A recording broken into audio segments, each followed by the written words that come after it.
Claire whipped her head towards the sound of twigs breaking off in the distance. She stared past the thick trees into the darkness of the forest, trying to see what had made the sound. Her hand slowly reached towards the pistol at her side. "It's probably a horned rabbit," Candace said, likely seeing Claire's anxiety at the sound off in the distance. Hearing what her sister had said, Claire could feel her face turning red in embarrassment. "You're doing fine," Brooke said to Claire. When Claire looked at Brooke, she saw an understanding smile. Brooke obviously understood that Claire was feeling nervous about being in the forest, making their way towards an area that adventurers hadn't been in a while. At the same time, Brooke likely found her younger sister's behavior to be cute. "We haven't gone deep enough to encounter anything you'll need to worry about," Abby said to Claire as she casually walked in front of the group. "How do you know?" Hannah asked in a slightly shaking voice, having similar feelings to Claire after hearing the cracking of the wood echoing in the darkened forest. Tommy looked to his younger sister. "This area is pretty similar to where we were hunting monsters for the job we took before meeting you.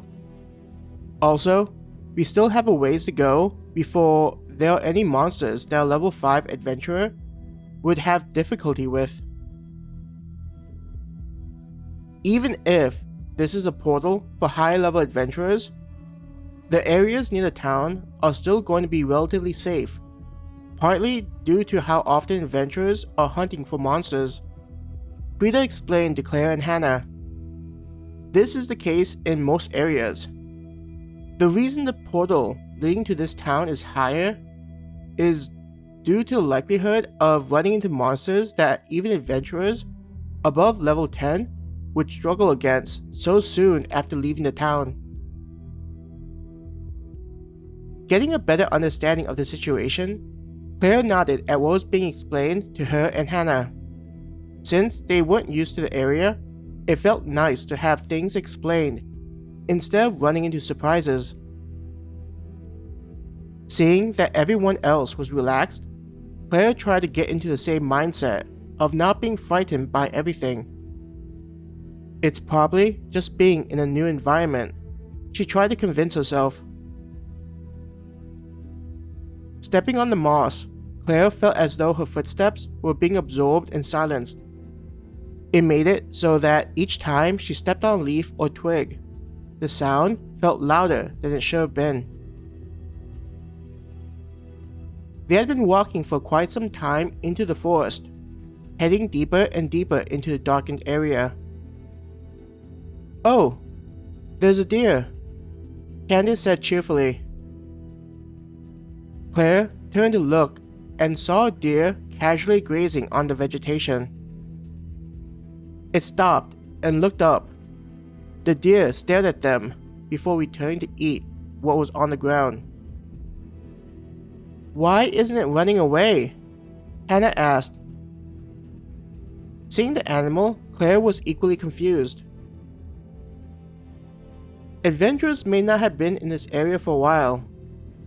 It might mean we are stepping into the area of the forest that's been untouched, and what the guild tasked us to explore, Bill said. Abby walked over to a nearby tree. Pulling out a large knife, she began carving into it. "I'm sure the adventurers tasked to check in on us will be able to easily locate this." Abby returned the knife into its sheath.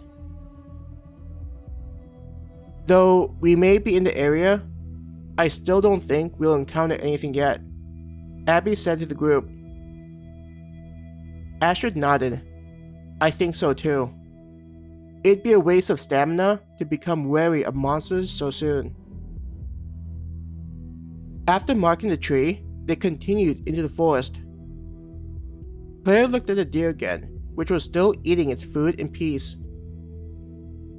Walking through the forest, there were occasionally streams of light that pierced through the thick canopy. When Claire saw the beams of light brightening the area on the ground, She felt like such sights helped to break up the feeling of dread she felt being in such a dark area. Looking above her, the only things that could be seen were the leaves and branches